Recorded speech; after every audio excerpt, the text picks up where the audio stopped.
bóògùn ẹni bá dáni lójú àfi gbárí ni o. Mo fògùn Sunday Igboho gbárí pé a tó fi ṣe ogun rán ni. Fún ìdí èyí, Ọọ̀ni fi 100 mílíọ̀nù náírà 100 million naira àti ọkọ̀ bọ́ọ̀sì Hilux kan ṣàtìlẹ́yìn fún Ìrẹ́kùn Security Network. Kòwé kan tún ké tí kòwé ọ̀hún ò sì há pẹ̀lú bí wọ́n ṣe kéde ìpapòdà gbajúgbajà òṣèrébìnrin onítíátà Yorùbá Tèmítọ́pẹ́ Esther Kòfowórọlá láàárọ̀ òní. Àjọ EFCC ti gbẹ́sẹ̀ lé àsùnwọ̀n ìjọba ìpínlẹ̀ Ọ̀ṣun láti dènà níná owó jáde nínú àsùnwọ̀n náà bí ètò ìdìbò gómìnà ṣe kù ọjọ́ 10 ní ìpínlẹ̀ náà. Iléeṣẹ́ ọmọ ogun orílẹ̀-èdè Nàìjíríà ti mú àwọn ọmọ ológun méjì kan tí wọ́n lọ fi aṣọ ọmọ ogun ṣiṣẹ́ ààbò níbi ayẹyẹ ìgbéyàwó Pella àti Jarvis ní òpin ọ̀sẹ̀ tó kọjá. Ìjọba ìpínlẹ̀ Ọ̀ṣun mórílé ilé-ẹjọ́ lẹ́yìn tí àjọ EFCC gbẹ́sẹ̀ lé àwọn àsùnwọ̀n ilé ìfowópamọ́ ìpínlẹ̀ náà ṣáájú ètò ìdìbò gómìnà ìpínlẹ̀ náà tó ń bọ̀. Iléeṣẹ́ ọlọ́pàá orílẹ̀-èdè Nàìjíríà ti ṣàlàyé pé àwọn ti bẹ̀rẹ̀ ìwádìí lórí ẹ̀sùn tí Very Dark Man fi kan AIG Moshood Jimoh. Wọ́n rọ àwọn aráàlú láti dúró de àbájáde ilé-ẹjọ́. President Tinubu kí lẹ tún fẹ́ kí Ọ̀ṣun tún ṣe? Gómìnà Adeleke pariwo pàkíyèsí ààrẹ Tinubu lórí ìjà òṣèlú tó ń lọ lọ́wọ́ ní ìpínlẹ̀ Ọ̀ṣun. Sultan Sokoto ti ní irọ́ tó jìnnà sóòótọ́ ni ìròyìn tí àwọn kan ń gbé kiri pé òun ṣàtìlẹ́yìn fún ààrẹ Tinubu. Ó ní bàbá gbogbo ènìyàn ni òun, ìlànà òun ò sì gbà kí òun ṣàtìlẹ́yìn fún olóṣèlú kankan. Àìbalẹ̀ ọkàn bá àwọn oníbàárà ilé ìfowópamọ́ Zenith lẹ́yìn tí wọ́n kófìrí pé àwọn kan ti gba ọ̀nà ẹ̀yìn wọnú àpò ìṣúná wọn. Iléeṣẹ́ ọlọ́pàá ìpínlẹ̀ Enugu ti dóòlà èèyàn 4 kúrò lákàtà àwọn ajínigbé lẹ́yìn ọjọ́ kejì tí àwọn agbébọn ṣe ìkọlù sí ilé ìjọsìn kátólíìkì kan ní ìpínlẹ̀ náà. Olórí Olúwaṣìndárayọ̀ nínú ayé tèmi ni oníròyìn yín. Ẹ gbọ́ àtúpalẹ̀ àwọn ìròyìn náà lẹ́kùnrẹ́rẹ́. Ẹ káàbọ̀ sí ìkànnì Drive TV. Fún ìgbà àkọ́kọ́, ẹ gbìyànjú láti like, share, subscribe kẹ́ ẹ lè máa gbádùn wa lóòrèkóòrè. Bóògùn ẹni bá dáni lójú àfi gbárí ni o. Mo fògùn Sunday Igboho gbárí pé a tó fi ṣe ogun rán ni. Fún ìdí èyí, Ọọ̀ni fi 100 mílíọ̀nù náírà 100 million naira àti ọkọ̀ bọ́ọ̀sì Hilux kan ṣàtìlẹ́yìn fún Ìrẹ́kùn Security Network. Ọọ̀ni Ilé-Ifẹ̀ Ọba Adéyẹyè Ẹniìtàn Ògúnwùsì ti fi àtìlẹ́yìn rẹ̀ hàn sí gbajúgbajà ajìjàgbara ilẹ̀ Yorùbá Olóyè Sunday Adéyẹmọ tí ọ̀pọ̀ èèyàn mọ̀ sí Sunday Igboho. Lọ́jọ́ Ìṣẹ́gun Tuesday ọjọ́ 4 oṣù kẹjọ yìí ni Olóyè Sunday Igboho àti àwọn èèyàn rẹ̀ àwọn ikọ̀ ẹ̀ṣọ́ aláàbò ajìjàgbara Ìrẹ́kùn Security Network ṣe àbẹ̀wò sí ààfin ọba àlàyé náà nílùú Ilé-Ifẹ̀. Lásìkò àbẹ̀wò náà ní kábíyèsí Ọba Adéyẹyè fọwọ́ ẹ̀ sọ̀yà pé akọni ọmọ atófiṣẹ́ ogun rán ni Olóyè Sunday Igboho.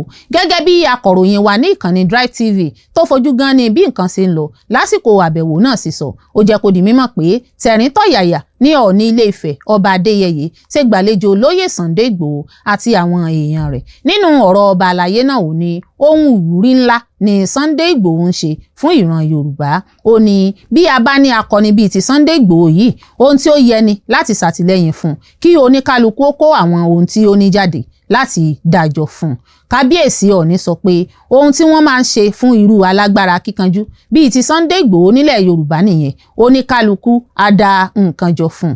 Báyìí ni ọba àlàyé náà Ọọ̀ni Ìrìṣà lóhùn wá fún Sunday láti fi ṣàtìlẹ́yìn fún ẹgbẹ́ ẹ̀ṣọ́ aláàbò ajìjàgbara Ìrẹ́kùn Security Network tó dá sílẹ̀ ní ẹ̀bùn owó tí ó tó 100 mílíọ̀nù náírà 100 million naira. Kábíyèsí ní owó náà kì í ṣe pé òun kàn fi ti Ìgbòho síwájú lásán bí kò ṣe pé òun náà fẹ́ ṣàfihàn ìfarajìn òun láti polongo àlàáfíà, ìfẹ́ àti ààbò gbogbo ìran Yorùbá lápapọ̀. Gẹ́gẹ́ bí Ọọ̀ni tún ṣe sọ síwájú, ó ní gbogbo ọmọ Odùduwà pátápátá ló ní ojúṣe àti ẹ̀tọ́ sọ̀rọ̀ àlàáfíà, ìṣọ̀kan àti àṣeyọrí ilẹ̀ Yorùbá nítorí pé ètò ààbò nìkan ní ìpìlẹ̀ tí ìdàgbàsókè àti ìlọsíwájú lè fi gbòòrò. Ọọ̀ni gbé òṣùbà káre fún Olóyè Sunday Igboho fún ìgboyà, ìfaradà àti ìfarajìn sórí ọ̀rọ̀ ètò ààbò àti ìgbáyégbádùn ọmọ Yorùbá tó sì tọ́ka sí pé ọ̀nà tó gbà farasin iṣẹ́ ìlú jẹ́ pàtàkì ìdàgbàsókè. Yàtọ̀ sí owó tí Ọba Adéyẹyè Ọọ̀ni Ilé-Ifẹ̀ ṣèlérí rẹ̀ fún Olóyè Sunday Igboho láti fi dá sí ẹgbẹ́ ẹ̀ṣọ́ aláàbò ajìjàgbara Ìrẹ́kùn, kábíyèsí náà tún gbé ọkọ̀ bọ́ọ̀sì bọ̀gìnì Toyota Hilux sílẹ̀ láti fi ran iṣẹ́ àwọn ikọ̀ ẹ̀ṣọ́ aláàbò ajìjàgbara ìbílẹ̀ náà lọ́wọ́. Ẹ̀wẹ̀, Olóyè Sunday Igboho lásìkò tó ń fi ẹ̀mí ìmoore rẹ̀ hàn fún àtìlẹ́yìn Ọọ̀ni Ilé-Ifẹ̀, ó ní òun dúpẹ́ gidigidi gan, àmọ́ ní àkọ́kọ́ òun kí Ọlọ́run ọba tó ní ayé àti ohun gbogbo. Lẹ́yìn náà òun kí bàbá òun Ọ̀ọ̀nìrìṣà àròlé Olódùmarè kí Ọlọ́run jẹ́ kárí wọn pẹ́. Ó lóun ti sọ ṣáájú pé Ọlọ́run ló rán Ọọ̀ni sí ilẹ̀ Yorùbá láti jẹ́ olórí gbogbo ọmọ Odùduwà. Ó ní kábíyèsí Ọọ̀ni jọ òun lójú lónìí, ẹ̀rù sì ń ba òun. Ó ní ohun ìyàlẹ́nu ló jẹ́ bí kábíyèsí ṣe ní kí wọ́n ṣílẹ̀kùn fún gbogbo àwọn tí òun kó lẹ́yìn láti jọ wọlé. Ìgbòho ní a ti ń jẹ Ọọ̀ni ní Ilé Ifẹ̀ eléyìí tún yàtọ̀. Ó ní gbogbo ìgbà ni bàbá òun máa ń sọ fún òun pé ojoojúmọ́ ni Ọọ̀ni ń ṣe ètùtù fún gbogbo ọmọ Yorùbá láti ní àlàáfíà àti ìṣọ̀kan. Ó wáá fi ẹ̀mí ìmoore rẹ̀ hàn sí ọba àlàyé náà Ọọ̀ni ti Ilé Ifẹ̀ àròlé Odùduwà tó sì ṣèlérí pé òun kò ní jọ ara òun lójú àti pé gbogbo kọlọ̀rọ̀ sí tó bá fẹ́ da omi àlàáfíà ilẹ̀ Yorùbá rú làwọn yóò rán padà síbi tí wọ́n ti wá. Lára àwọn èèyàn tí wọ́n jọ kọ́wọ̀ọ́rìn ní ẹni tí ó jẹ́ aṣojú ẹgbẹ́ ẹ̀ṣọ́ aláàbò ajìjàgbara ìró ẹkùn Security Network nípínlẹ̀ Ọ̀ṣun. Bákan náà ni àwọn olóyè láàfin Ọọ̀ni Ilé Ifẹ̀ náà kò gbẹ̀yìn níbẹ̀. Kọ̀wé kan tún ké tí kọ̀wé ọ̀hún ó sì ha pẹ̀lú bí wọ́n ṣe kéde ìpapòdà gbajúgbajà òṣèrébìnrin oníṣíásà Yorùbá Tèmítọ́pẹ́ Esther Kòfowórọlá láàárọ̀ òní. Ìròyìn ìbànújẹ́ míì tún ti ṣẹyọ lágbo tíátà Yorùbá. Tèmítọ́pẹ́ Esther Kòfowórọlá Òṣóbà ti jáde láyé òwúrọ̀ kùtù ọjọ́rú ọjọ́ 5 oṣù keje ọdún 2026 yìí ní òṣèré tíátà bíi tiẹ̀ Alex Sanni kéde ikú Tọ́pẹ́ Òṣóbà lójú òpó Instagram rẹ̀.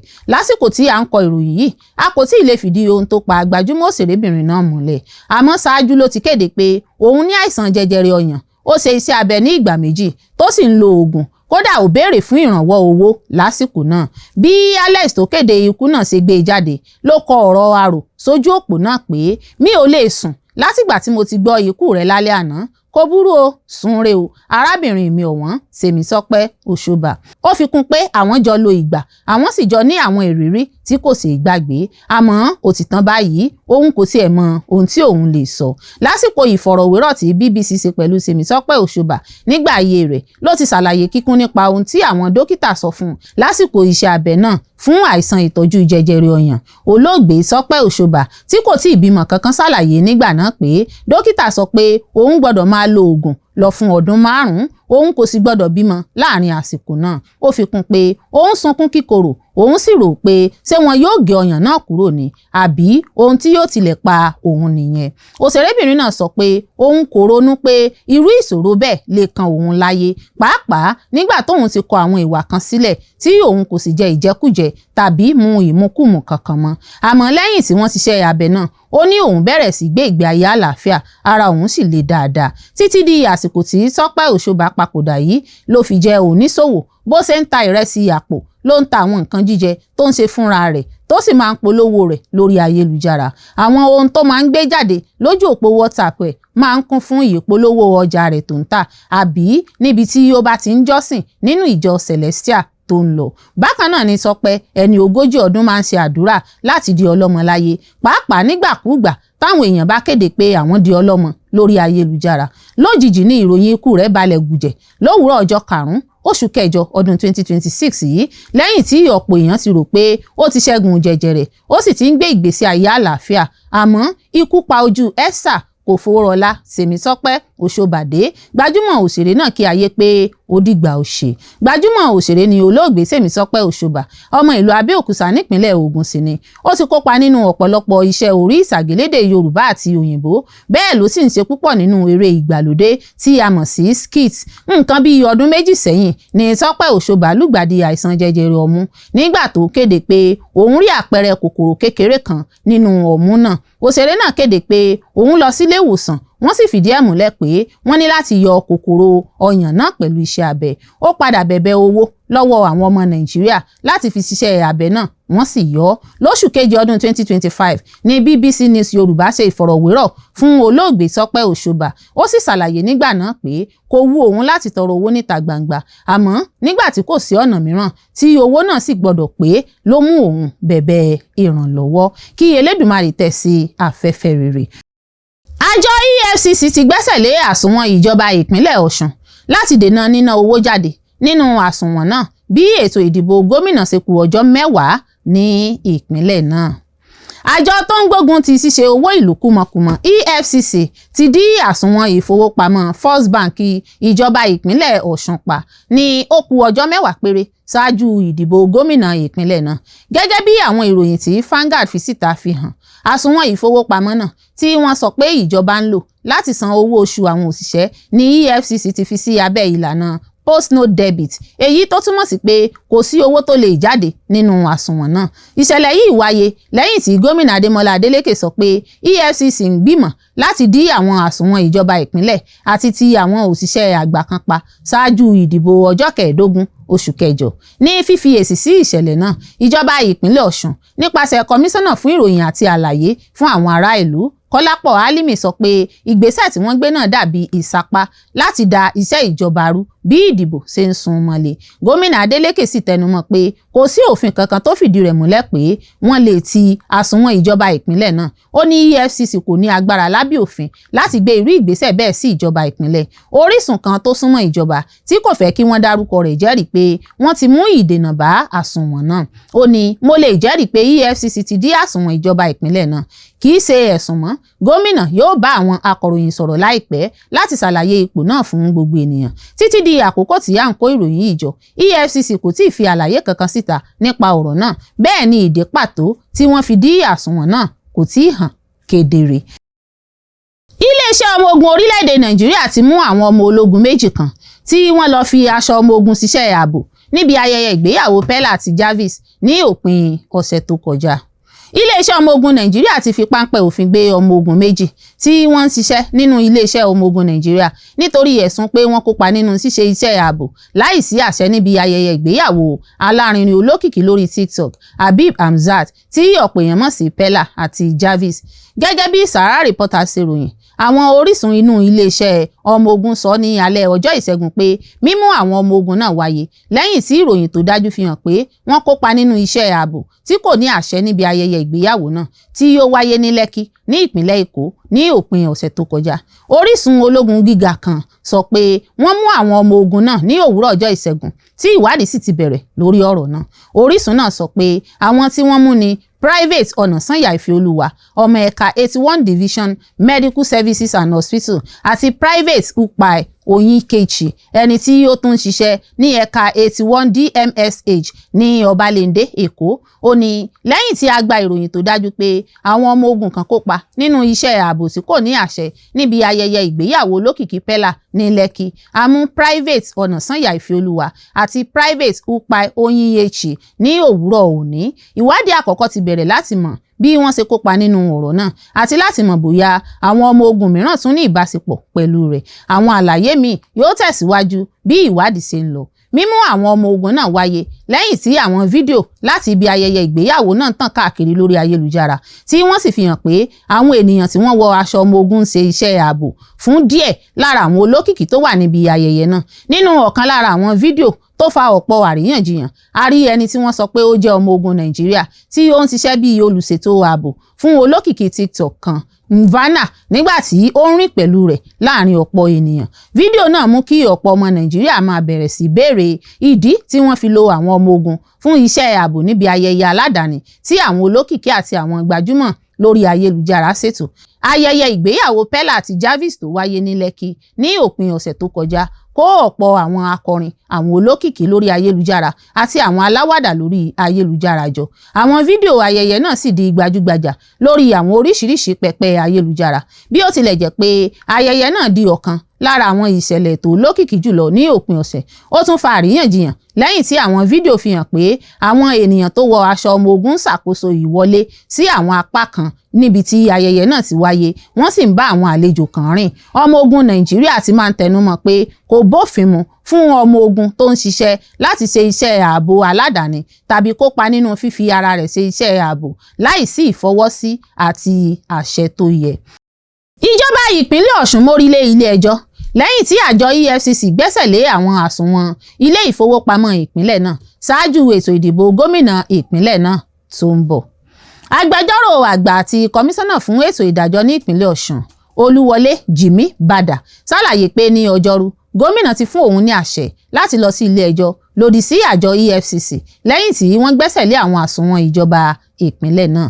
Jimmy Bada sọ pé lẹ́tà post no debit láti ọ̀dọ̀ EFCC ni wọ́n fi ránṣẹ́ sí àwọn alákòóso ilé ìfowópamọ́ First Bank níbi tí àwọn àsùnwọ̀n ìfowópamọ́ ìjọba ìpínlẹ̀ Ọ̀ṣun wà ní ọjọ́rú. Kọmíṣánná náà tó fi hàn pé òun ti ṣetán láti lọ sí ilé ẹjọ́ sọ pé ìgbésẹ̀ EFCC lè dá iṣẹ́ ìjọba dúró. Ó tún ṣàlàyé pé gómìnà Adémọ́lá Adélékè kò lo owó ìjọba ìpínlẹ̀ fún ìpolongo ìdìbò àtúnyàn rẹ̀. Ó ní gómìnà ti fún mi ní àṣẹ láti lọ sí ilé ẹjọ́ gíga àpapọ̀ láti tako ìgbésẹ̀ yìí. EFCC lè ṣe ìwádìí àwọn àsùnwọ̀n náà ṣùgbọ́n wọn kò lè gbẹ́sẹ̀ lé láì gba àṣẹ lọ́wọ́ ilé ẹjọ́. Ìgbésẹ̀ yìí lè ní ipa lórí bí iṣẹ́ ìjọba ṣe ń lọ ṣùgbọ́n a máa takò a sì máa rí i dájú pé EFCC ṣiṣẹ́ gẹ́gẹ́ bí òfin ṣe gbé kalẹ̀. Ní fífi ọ̀rọ̀ agbẹjọ́rò àgbà náà múlẹ̀, kọmíṣánná fún ìṣúná ní ìpínlẹ̀ Ọ̀ṣun Ṣọlá Ògúngbìlé sọ pé àwọn ọlọ́pàá lọ sí olú ilé ìfowópamọ́ First Bank ní Òṣogbo wọ́n mú àwọn òṣìṣẹ́ ilé ìfowópamọ́ náà. Ó tún sọ pé gómìnà Adélékè kò lo owó ìjọba fún ìpolongo rẹ̀. Ó sì rọ EFCC pé kí wọ́n ronú nípa ipa tí ìgbésẹ̀ yìí lè ní lórí ìgbésí ayé àti àlàáfíà àwọn ará ìpínlẹ̀. Ṣáájú èyí, gómìnà Adémọ́lá Adélékè ti ké gbàjarè pé EFCC ń gbìmọ̀ láti dí gbogbo àwọn àsùnwọ̀n ìjọba ìpínlẹ̀ Ọ̀ṣun.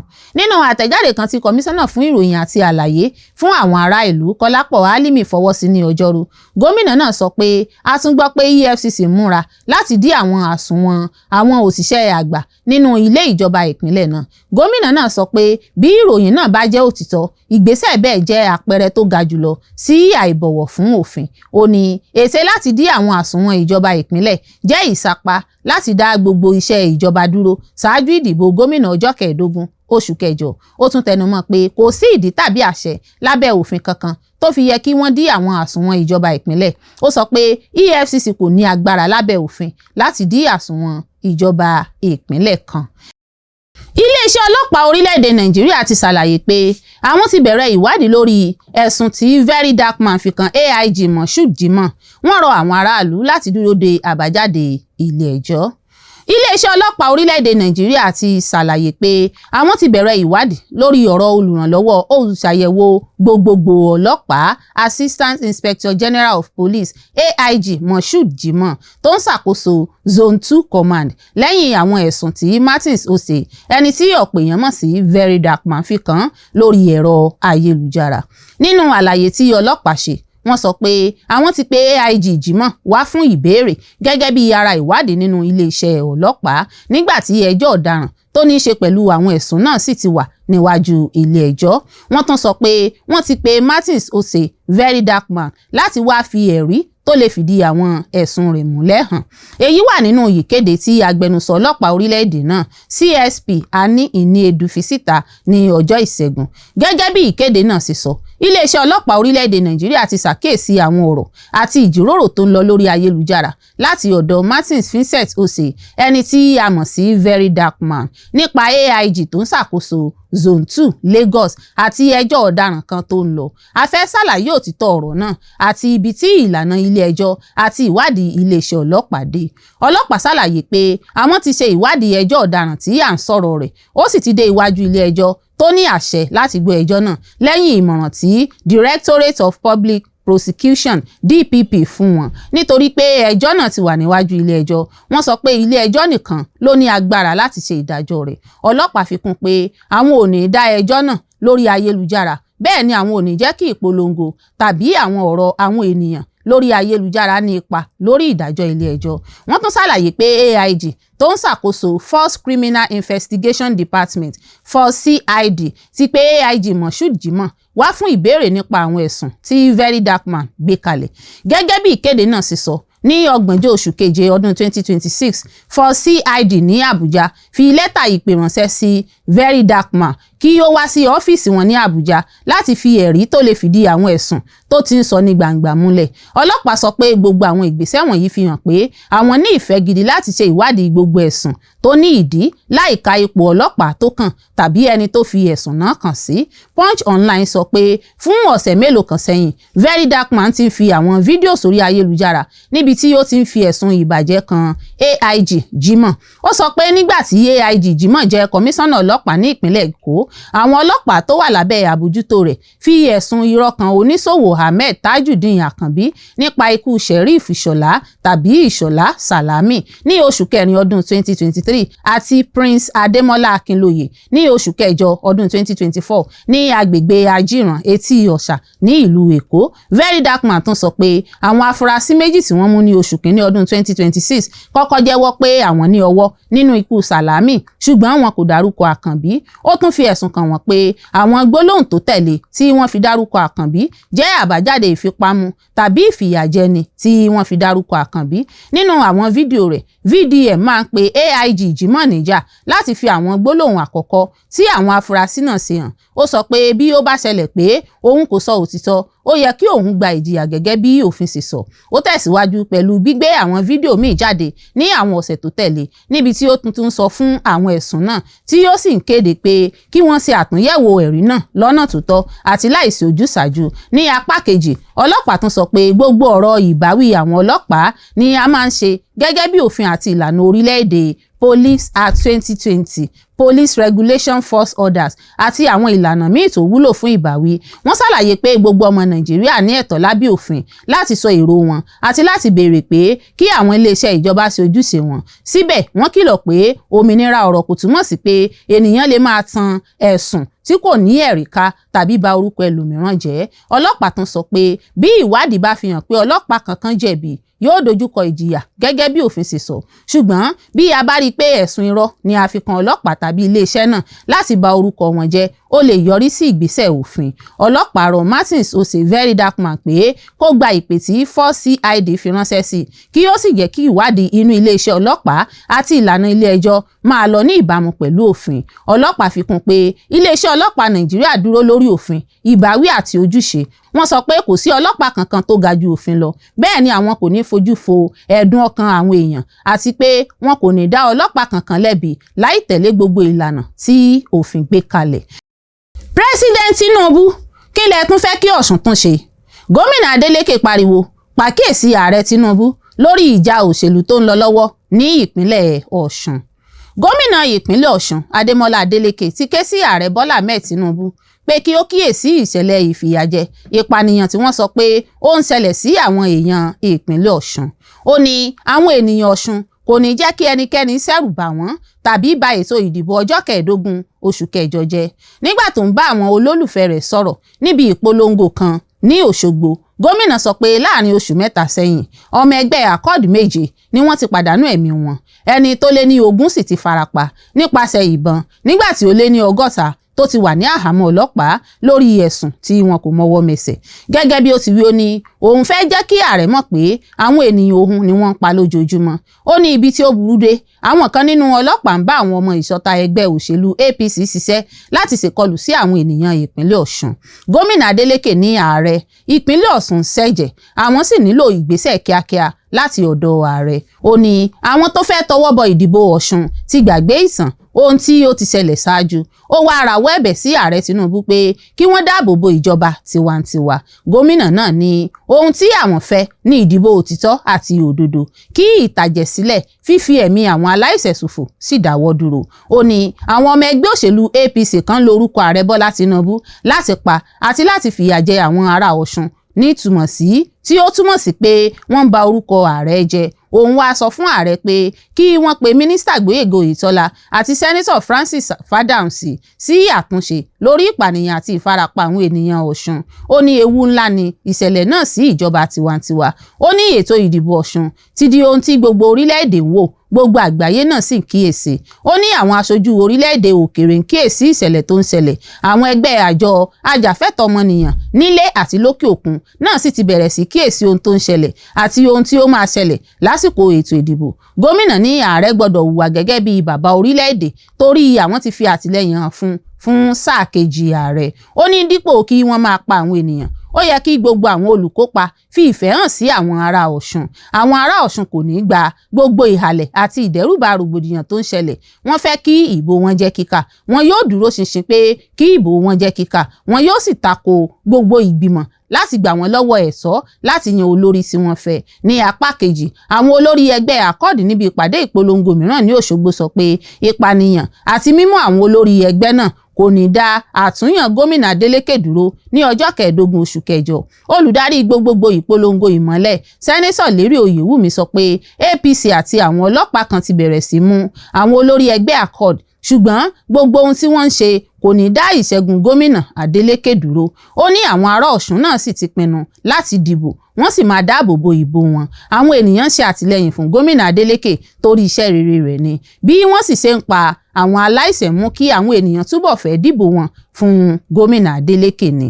Igbákejì olùdarí ìpolongo náà, Honorable Kọ́lápọ̀ Álímì, bákan náà tó sọ pé ọ̀pọ̀ àwọn olórí ẹgbẹ́ Accord ni wọ́n mú ní alẹ́ ọjọ́ tó kọjá, wọ́n sì tún bà ohun ìní wọn jẹ́. Ó ní àwọn gbọ́ pé wọ́n tún fẹ́ máa mú àwọn míì ní alẹ́ ọjọ́ náà, ṣùgbọ́n mímú wọn kò ní yí ìfẹ́ tí àwọn ènìyàn ní sí Accord padà, nítorí náà àwọn ò fọ́, àwọn ò bẹ̀rù ìhàlẹ̀ wọn. Bẹ́ẹ̀ náà ni olùdíje ilé ìgbìmọ̀ aṣojúṣòfin àgbà Senate fún Ọ̀ṣun Central lábẹ́ ẹgbẹ́ Accord, Honorable Ganiyu Ọláolúwa sọ pé àwọn tó mú tàbí pa àwọn ará Ọ̀ṣun yóò dojúkọ ìbínú àti ìfaradà àwọn ènìyàn. Ó ní kò dín lọ́gọ́ta ọmọ Accord tí wọ́n ti fi sí àtìmọ́lé lọ́nà àìtọ́, a tún mọ̀ pé wọ́n ń ya ilé wa wọ̀.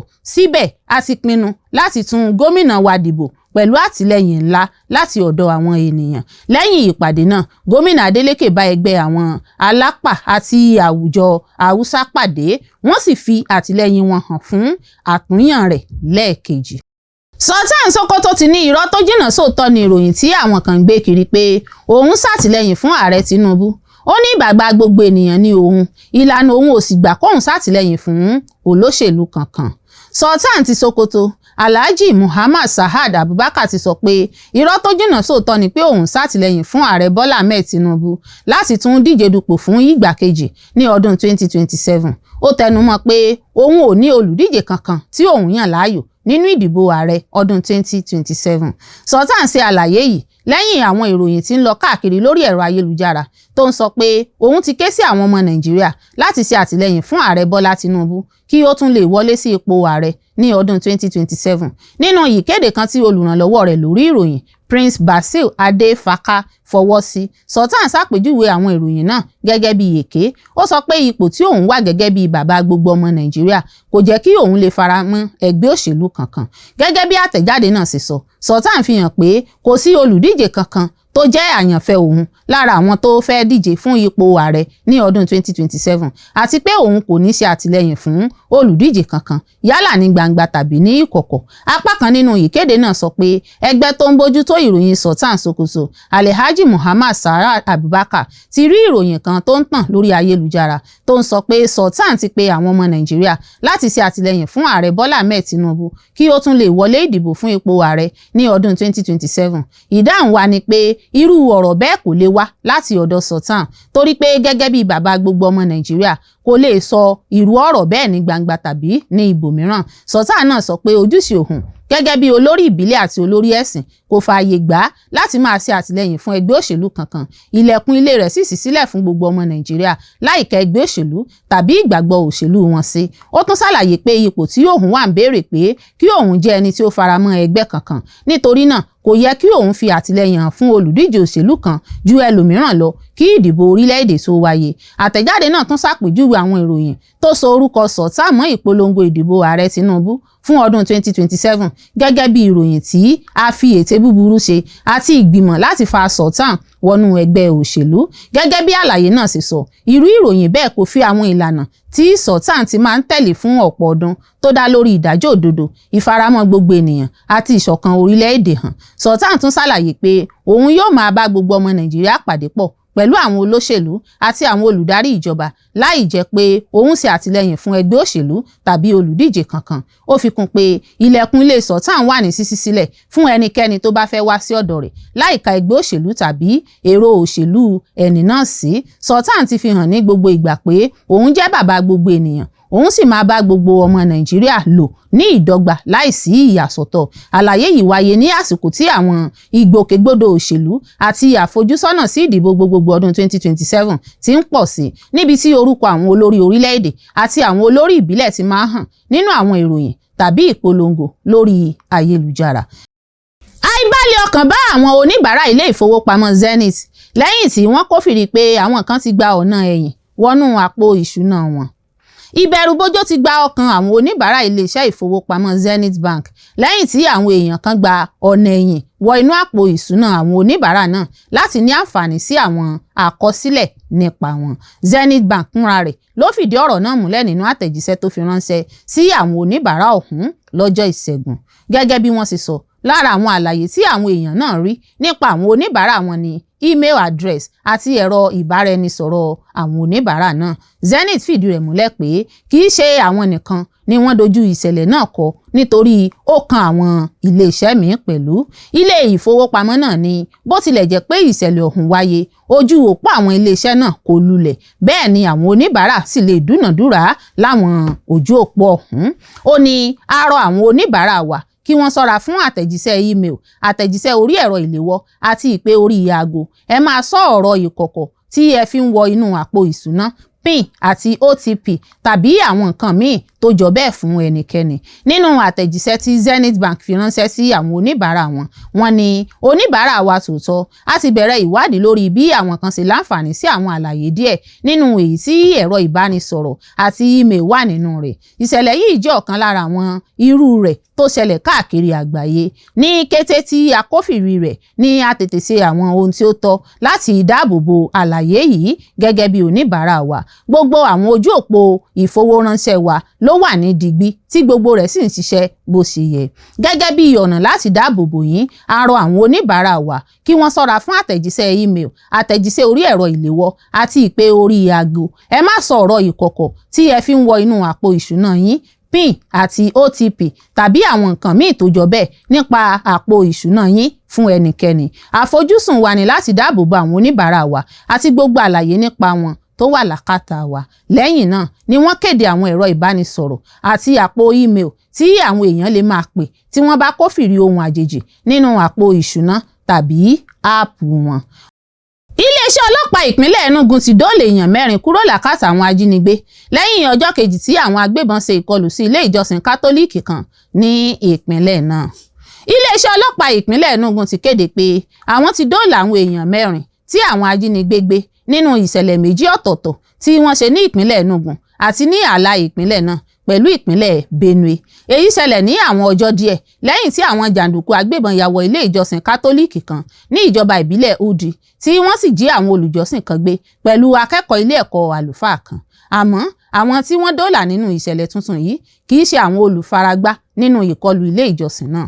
Iṣẹ́ ìdóòlà náà ni àpapọ̀ ẹgbẹ́ aláàbò tó ní àwọn ọlọ́pàá, àwọn ọmọ ogun, àwọn aṣọ́gbó, ẹgbẹ́ fìjìláńtẹ́ àti àwọn ọmọ ẹgbẹ́ Neighborhood Watch ṣe. Lákòókò ìṣẹ̀lẹ̀ náà, wọ́n tún gba ọta ìbọn 15, oògùn olóró, àwọn fóònù alágbèéká àti àwọn ẹ̀rí míì. Nínú ìkéde tí agbẹnusọ iléeṣẹ́ ọlọ́pàá ìpínlẹ̀ Enugu, SP Daniel Nduke fi síta ní alẹ́ ọjọ́ Ìṣẹ́gun, ọlọ́pàá sọ pé ọ̀kan lára àwọn ẹni tí wọ́n jí gbé kú lẹ́yìn tí àwọn ajínigbé fi ìbọn pa nígbà tó wà ní ìgbèkùn. Ìgbésẹ̀ tuntun yìí wáyé nígbà tí àwọn iléeṣẹ́ ààbò mú agbára wọn pọ̀ sí láti dojúkọ ìṣẹ̀lẹ̀ jíjí ènìyàn gbé àti àwọn ìwà ipá ní Enugu lẹ́yìn ìkọlù tí ó ṣẹlẹ̀ ní ọjọ́ Àìkú sí ilé ìjọsìn St. Joseph Catholic Church ní Ìnòyì, agbègbè Afa, ìjọba ìbílẹ̀ Udi, níbi tí àwọn ajínigbé ti wọ ilé ìjọsìn tí wọ́n sì jí akẹ́kọ̀ọ́ ilé ẹ̀kọ́ àlùfáà kan àti àwọn olùjọ́sìn 2 gbé lọ.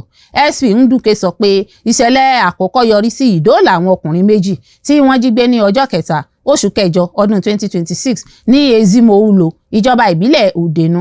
Gẹ́gẹ́ bí ọlọ́pàá ṣe sọ, àwọn tó kópa nínú ìṣẹ̀lẹ̀ náà ni àwọn ọlọ́pàá àti Udenu Police Division, ẹ̀ka anti-kidnapping ti Violent Crime Response Unit VCRU, Distress Response Squad DRS, àwọn ọlọ́pàá láti Dukam Police Division ní ìpínlẹ̀ Benue, Benue State Civil Protection Guard, ọmọ ogun Nàìjíríà, Enugu State Forest Guard, ẹgbẹ́ Neighborhood Watch àti Ezimo Vigilante Group.